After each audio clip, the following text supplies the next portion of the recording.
নবীজিটা আদেশ করলেন তারপর আমাদেরকে আমল করতে হবে। নবী যেখানে নিষেধ করেছেন সেখানে আমাদেরকে বাঁচতে হবে, পরহেজ করতে হবে। এটার নাম হচ্ছে নবীর সাথে মহব্বত করা। আর নবীর সাথে মহব্বত, সুবহানাল্লাহ, নবীর মহব্বত, নামাজ পড়লে নেকি পাওয়া যায়, কষ্ট করে রোজা রাখলে নেকি পাওয়া যায়, কষ্ট করে দৌলত কামাই করে আল্লাহর রাস্তায় দান খয়রাত করে দিলে নেকি পাওয়া যায়, কষ্ট করে বাইতুল্লাহ শরীফে গিয়ে হজ আদায় করলে নেকি পাওয়া যায়। কিন্তু আল্লাহর নবীর সাথে মহব্বত করলে জান্নাত পাওয়া যায় বলে সুবহানাল্লাহ। এর প্রমাণ হাদিসে পাকে, প্রমাণ হচ্ছে হযরতে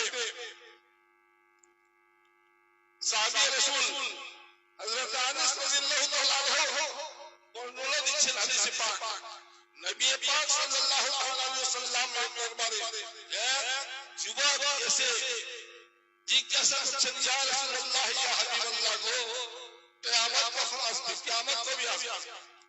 আল্লাহর নবী আশ্চর্য হয়ে গেলেন, কিয়ামত? এই বান্দার এত বড় সাহস, কিয়ামতের কথা শুনে আল্লাহর প্রত্যেকটা মাখলুক থরথর করে কাঁপে। কিয়ামত হতে পারে যেটা ধুলিসাৎ হয়ে যাবে, কিছুই থাকবে না, সবাই ভয়ে কাঁপে। আল্লাহর বান্দার এত হিম্মত, কিয়ামতের খোঁজ নিয়ে বেড়াচ্ছে, কখন কিয়ামত আসবে? আল্লাহর নবী জিজ্ঞাসা করছেন, হে আল্লাহর বান্দা, তুমি কি কিয়ামতের জন্য কি বলে সব কিছু জোগাড় করে নিয়েছো? কিয়ামতের প্রস্তুতি নিয়ে নিয়েছো যে তুমি কিয়ামত খুঁজছো? তো সেই ব্যক্তি বলছেন, ইয়া রাসূলুল্লাহ, ইয়া হাবিবাল্লাহ গো, আমার কাছে তো নেকি নেই, আমি নামাজের জন্য আমার কাছে গুলাম নাই, আমি রোজা আমার কাছে আমবাল নাই, আমি খুব বেশি দান খয়রাত করতে পারিনি, এক কথায় শেষ, আখিরাতের জন্য আমার খুব বেশি আমার কাছে কোনো নেকি নেই, আমি দান গরীব হিসাবে ছিলাম, দান খয়রাত করতে পারিনি, আমার কাছে কোনো নেকি নেই।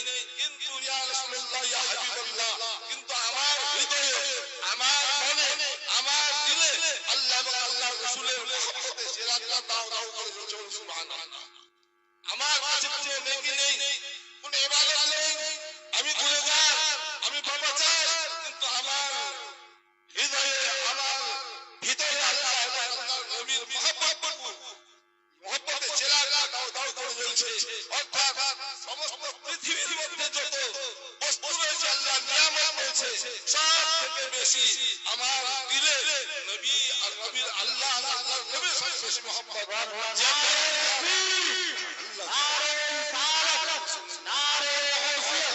হযরত মাওলানা জহিরুদ্দিন সাহেব কিবলা মাইকম্যান যেখানে থাকো না কেন এখানে আসো মাইকের কাছে। তো বাংলা ইসলাম যেমনি এরকম উত্তর দেন, আল্লাহর নবী জিজ্ঞাসা করছেন, এই যুবক, যেটা তুমি বলছো যদি এটাই হয়ে থাকে, সমস্ত জিনিস থেকে যদি তোমার হৃদয়ে, তোমার দিলে আল্লাহ এবং আল্লাহর নবীর মহব্বত বেশি থাকে, শুনে নাও, তাহলে কিয়ামত হাসরের পর আখিরাতে তুমি আমার সাথে জান্নাতে থাকবে, সুবহানাল্লাহ। বুঝা গেল হাদিসে পাকের দ্বারা নামাজ পড়লে নেকি পাওয়া যায়, রোজা রাখলে নেকি পাওয়া যায়, যাকাত দিলে নেকি পাওয়া যায়, হজ করলে নেকি পাওয়া যায়, আল্লাহর নবীর সাথে ভালোবাসা করলে, আল্লাহর নবীর সাথে মহব্বত করলে তার বদলা হচ্ছে জান্নাত পাওয়া যায়। তো আমাদেরকে নাম ইসলাম আমরা নামাজ এই জন্য পড়ছি নেকি হবে, আর নেকির ওসিলে আমরা জান্নাত পাবো। রমজান শরীফের রোজা কষ্ট করে এই জন্য রাখছি যে নেকি পাবো, নেকির ওসিলে আমরা জান্নাত পাবো। দান ও খয়রাত করছি, নেকি পাবো, নেকির ওসিলে জান্নাত পাবো। কিন্তু এখানে বলছে আল্লাহর নবীর সাথে মহব্বত করতে পারলে স্বয়ং বদলা হয়ে জান্নাত। তো ব্রাদার ইসলাম একজন 200 টাকা আল্লাহ তাআলা জনগণকে সাহায্য করে। এবং আল্লাহুম্মা সাল্লি আলা সাইয়্যিদিনা মাওলানা মুহাম্মদ ওয়া আলা আলি সাইয়্যিদিনা মাওলানা মুহাম্মদ হাবিবনা শাফিঈনা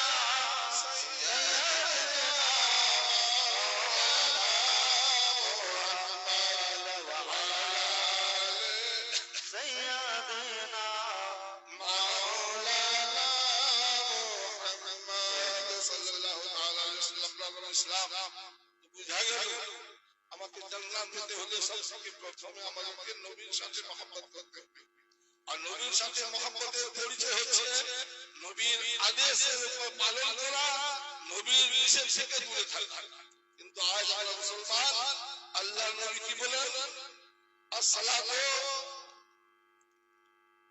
কুররাতু আইনি ফিস-সালাত, নামাজ আমার চোখের শীতলতা, অর্থাৎ নামাজ পড়লে নবী খুব ভালোবাসেন, নবী খুব খুশি হন। আল্লাহর নবী যেটা আদেশ করেছেন তা থেকে আমরা দূরে। আল্লাহর নবী কি বলেন?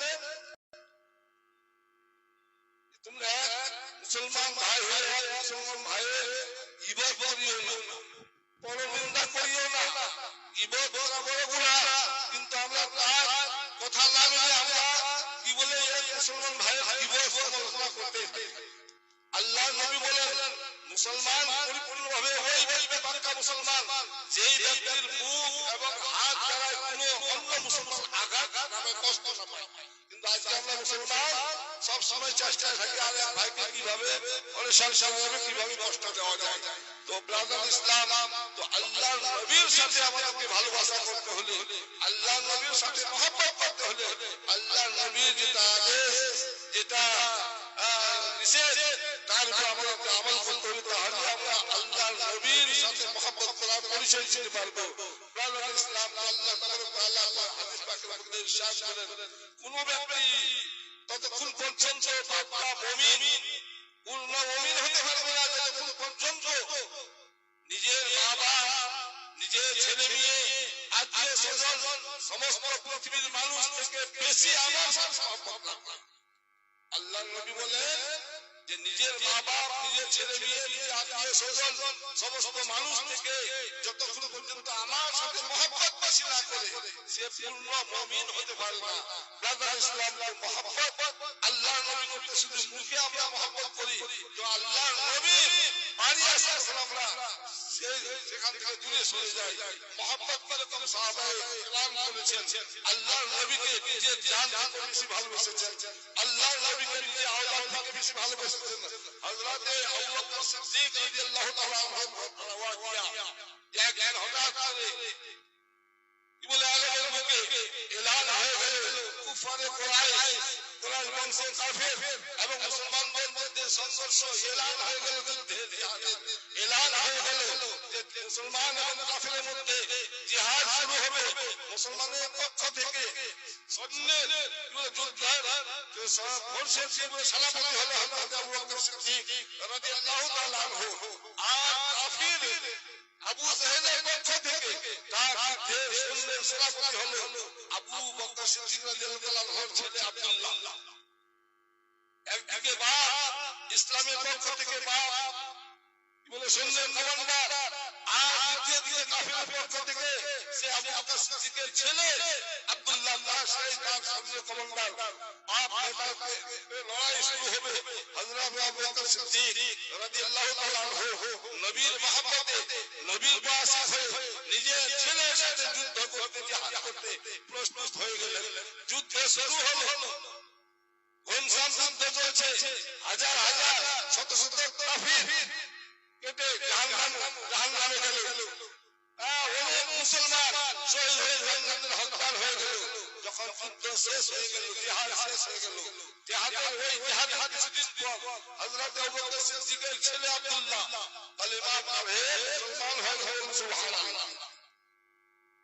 কিছুদিন পর কালেমা পড়ে মুসলমান হয়ে গেলেন। যখন মুসলমান হয়ে গেলেন তো বাবা আবু বকর সিদ্দিক সাহাবী রাসূল, তার ছেলে হযরত আব্দুল্লাহ ইনিও সাহাবী রাসূল। দুই সাহাবী থেকে আলোচনা হচ্ছে, আলাপ হচ্ছে।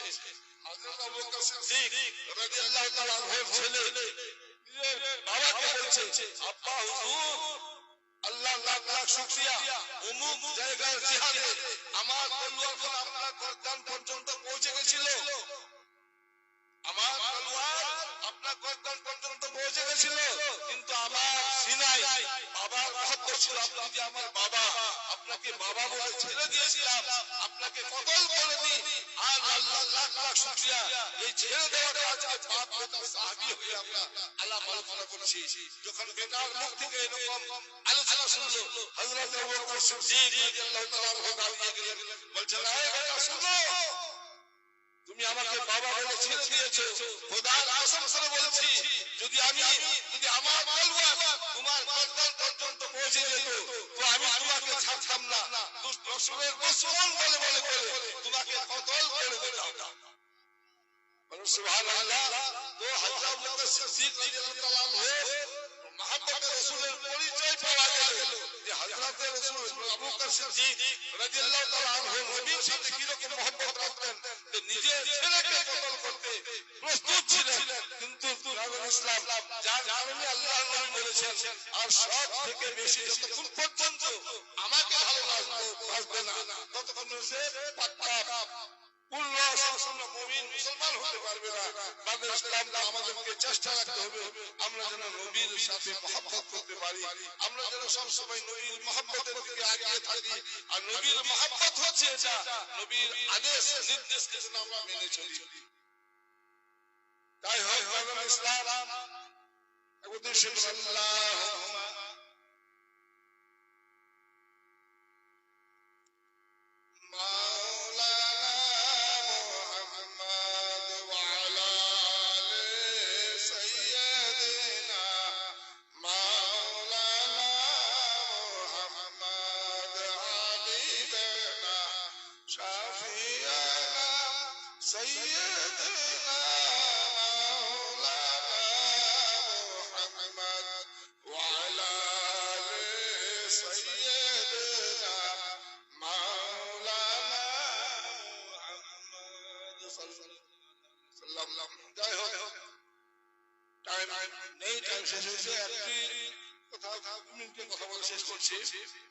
আমার পূর্বে আল্লামা মাওলানা ওবায়দুর রহমান সাহেব বললেন আপনারা বেশি বেশি করে দরুদ পড়ুন দরুদ পড়া কি ইবাদত আর আমি বলি দরুদ পড়া তো ইবাদত আর সব ইবাদত থেকে হচ্ছে শ্রেষ্ঠ ইবাদত এই জন্য দরুদের ওসিলায় একটা ছোট্ট করে ওয়াকিয়া বলি দরুদে পাক এমন একটা ইবাদত যে দরুদ যে ইবাদত করলে আল্লাহ তাআলা ওই ব্যক্তির উপর জাহান্নামের আগুনকে হারাম করে দেবেন সুবহানাল্লাহ হযরত আবু বকর সিদ্দিক রাদিয়াল্লাহু তাআলা আনহু বা হযরত ওমর রাদিয়াল্লাহু তাআলা আনহু ইখতিলাফ রওয়ায় এক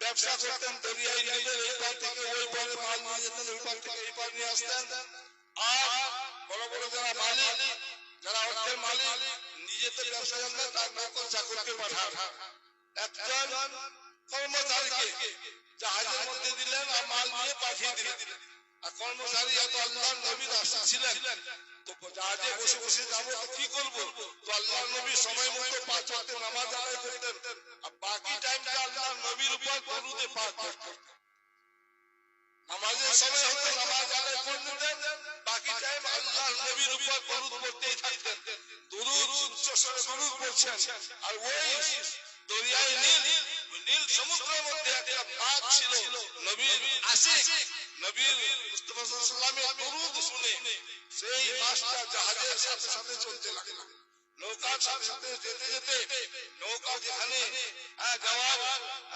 যাওয়ার ছিল নৌকা যেখানে ঘাটে পৌঁছে গেল ওখানে দাঁড়িয়ে দেওয়া হলো মাছটা ওখানে দাঁড়িয়ে গেছে আর ওই আল্লাহর এক বান্দা নবীর মেহবুব নবীর আশিক নবীর উপর দরুদ পড়তে আছে হঠাৎ করে একটা জেলে মাছ হয়েছে জাল ফেললো আল্লাহর হুকুমে ওই মাছটা জেলে জালে ফেসে গেছে জেলে মাছটাকে ধরে নিয়ে বাজারে নিয়ে গেল বিক্রি করতে বড় আনন্দ বড় মাছ পেয়েছি আজকে কিছু টাকা পয়সা পাবো সংসারে আনন্দ করে খরচ করে সংসারে আমরা খাওয়া দাওয়া করবো এই নিয়তে বাজারে গেছেন হযরত আবু বকর সিদ্দিক কিংবা হযরত ওমর ফারুক রাদিয়াল্লাহু তাআলা আনহু দুইজনের মধ্যে একজন ব্যক্তি বাজারে এই নিয়তে গেছেন আজকে ভালো মাছ পাই কিনে নিয়ে আসবো আর আল্লাহর নবী দো জাহানের বাদশাকে দাওয়াত করে বাড়িতে নিয়ে খাওয়াবো এই নিয়তে নিয়ে বাজারে গেলেন বাজারে গিয়ে সুন্দর মাছ দেখে ওই মাছটাকে ক্রয় করলেন কিনে নিয়ে বাড়িতে আসলেন নিজে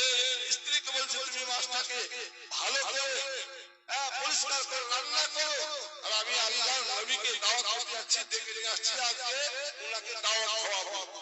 আল্লাহর নবীর দরবারে গেলেন, সাহাবী রাসূল বলছেন, ইয়া রাসূলুল্লাহ, ইয়া হাবিবাল্লাহ গো, আপনার আজকে আমার বাড়িতে দাওয়াত কবুল করতে হবে, আপনাকে যেতে হবে, আপনার খাওয়া দাওয়া আমার বাড়িতে হবে। আল্লাহর নবী ঠিক দাওয়াত কবুল করলেন, রেডি হয়ে আসছেন, কিছুক্ষণ পর আসলেন। আর আল্লাহর নবীর দাওয়াত পাওয়ার জন্য যে একটা সুন্দর মাছ নিয়ে এসেছে, সাহাবী রাসূলের স্ত্রী মাছটাকে পরিষ্কার করার পর কি বলে রান্না করতে শুরু করেছে। উনুনের উপর চুলার উপর লেহাই দিয়ে যেভাবে আমাদের মা বোনেরা মাছ রান্না করে, মাছ কড়াইয়ের মধ্যে তেল দিয়ে গরম করে মাছটাকে যেমনি ছাড়ছে, চুলার নিচে যে আগুন ছিল আগুন নিভিয়ে যাচ্ছে, গরম তেল ঠান্ডা হয়ে যাচ্ছে। কয়েকবার করার পর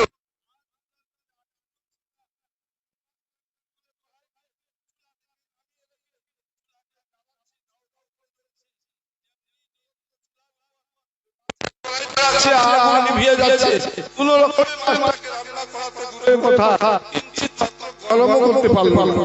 আর চিন্তা আছে স্বামীর আদেশ, আল্লাহ তাআলা নিসা, স্বামী হচ্ছে স্ত্রীর জন্য বাদশা, স্ত্রীর আদেশকে পালন করা, স্বামীর আদেশকে পালন করা স্ত্রীর উপর ফরজ। তো আমার স্বামী তো আমার উপর আদেশ করছে মাছটাকে সুন্দর করে রান্না করতে হবে। আল্লাহ বড় আফসোসে মাথায় হাত দিয়ে হু হু করে কান্না শুরু করেছেন। ইতিমধ্যে হযরত আবু বকর সিদ্দিক কিংবা হযরত ওমর ফারুক রাদিয়াল্লাহু তাআলা আনহু আল্লাহর নবীকে নিয়ে বাড়ি চলে আসলেন। দেখছেন যে তিনার স্ত্রী খুশির জায়গাতে বড় দুঃখ মন নিয়ে কাঁদছে। জিজ্ঞাসা করলো, আমার অর্ধাঙ্গিনী, আজকে তো আমরা ভাগ্যবান, আমাদের বাড়িতে দুই জাহানের বাদশা এসেছেন, আজকে আমরা দুই জাহানের বাদশাকে দাওয়াত খাওয়াবো, তুমি কাঁদছো কারণ কি? তখন স্ত্রী বলল, সমস্ত ঘটনা খুলে বলল। নবী পাক সাল্লাল্লাহু তাআলা সাল্লামকে বললেন, হুজুর ঘটনার সহিত শ্রবণ করার কারণে আল্লাহ তাআলা এই মাছের উপর দুনিয়ার আগুন তো দূরের কথা, জাহান্নামের আগুন পর্যন্ত হারাম করে দিয়েছে। বলে সুবহানাল্লাহ। তো বুঝা গেল তো দরুদ শরীফ যার উপর ইবাদত করা ফরজ নেই, মাছের উপর ইবাদত ফরজ নেই। মাছকে আল্লাহ তাআলা ইবাদতের জন্য সৃষ্টি করেননি, আমাদেরকে ইবাদতের জন্য সৃষ্টি করেছে। তো মাছ তাকে যদি মহব্বতের সহিত দরুদ শরীফ শোনার কারণে যদি দুনিয়ার আগুন তাকে জ্বালাতে না পারে, গরম করতে না পারে, তো যেই ব্যক্তি আল্লাহর নবীর উপর মহব্বতের সহিত দরুদ পড়বে তার উপর জাহান্নামের আগুন কি করে আসর হবে? নিশ্চয়ই সেই জাহান্নামের আগুন তাকে জ্বালাতে পারবে না। এই জন্য মাওলানা আবু ওবায়দুল সাহেব বললেন, বেশি বেশি করে দরুদ পড়ুন। দরুদ হচ্ছে একটা ইবাদত, আর আমি বলছি দরুদ সবথেকে শ্রেষ্ঠ ইবাদত। তাই আমরা আহলে সুন্নাত ওয়াল জামাতের মানুষ, আমরা চলতে ফিরতে উঠতে বসতে সব সময় যেন আমরা দরুদ শরীফ পড়ি। এই জন্যই দরুদ শরীফ পড়লে আল্লাহ তাআলা তার উপর গ্রহণ করে। যাই হোক, আমি আয়াতে পাক পড়েছি, কুল ইন কুনতুম তুহিব্বুনাল্লাহ ফাত্তাবিউনি ইউহিব্বুকুমুল্লাহ। আল্লাহ তাআলা ইরশাদ করেন, হে মেহবুব বলে দিন বিশ্বের মানুষকে, যদি তোমরা আল্লাহর সাথে দোস্তি করতে চাও তাহলে আমার সাথে মহব্বত করো, আর আমার সাথে মহব্বত করলে ইউহিব্বুকুমুল্লাহ, আল্লাহ তোমাদেরকে দোস্ত বানিয়ে নেবে। যাই হোক, সময় নেই, বলার মাধ্যমে যদি কোন রকমের ত্রুটি ভাষাতে ত্রুটি হয়ে থাকে আল্লাহ ওয়াস্তে ক্ষমা পাবে। আর যদি হাদিস ও কোরআনের মধ্যে কোনো ভুল থাকে আমি আল্লাহর দরবারে তওবা করছি, আপনারাও সাথে তওবা করেন। তওবা আস্তাগফিরুল্লাহ রাব্বি মিন কুল্লি যামবি ওয়া আতুবু ইলাইহি। আখির দাওয়ানা আলহামদুলিল্লাহি রাব্বিল আলামিন। আসসালামু আলাইকুম।